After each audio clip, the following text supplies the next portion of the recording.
12 o'clock, we got another ranked match. We got number 12, Utah, who was 1-0, traveling to Baylor, who started off their season with a loss.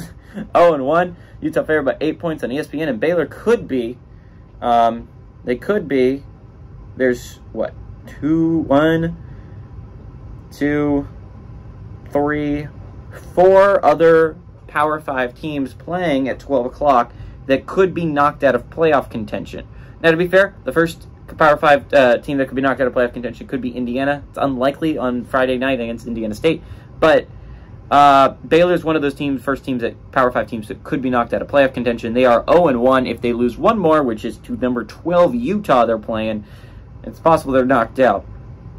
By the way, it's worth noting that every other team outside of Boston College that's on the fringe of being eliminated from playoff contention also is underdogs in their game. Nebraska's an underdog against Colorado, Purdue's an underdog against Virginia Tech, and Virginia, weirdly enough, at home is an underdog against James Madison. We'll get into all those games later, but again, Baylor is one of those few teams that has a chance to be knocked out of playoff contention soon. Bryson Barnes went 12-18 last week, threw for 159 yards and a touchdown. Nate Johnson, the other quarterback, was their leading rusher with 6 carries for 45 yards and a touchdown. Money Parks was their leading receiver with 1 catch for 70 yards and a touchdown.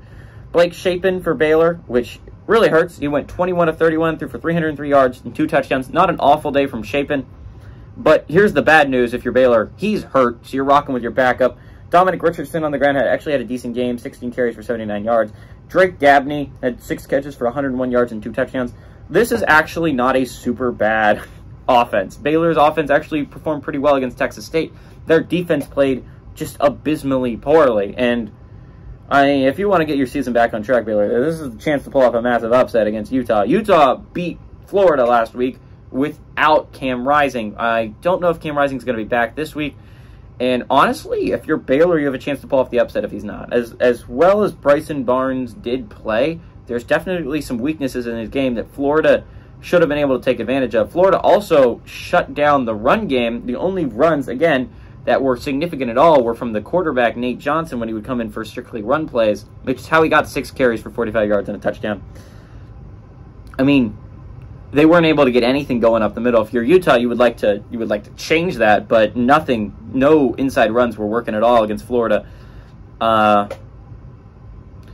defense was really solid last week. As much as I'm down on Graham Mertz as a quarterback for Florida, he actually played pretty well, all things considered. And Baylor's backup is definitely worse than Graham Mertz. I think Utah's defense should shut down Baylor's offense, and Baylor's defense couldn't stop Texas State. They're not going to be able to stop Utah, even if Bryson Barnes is playing.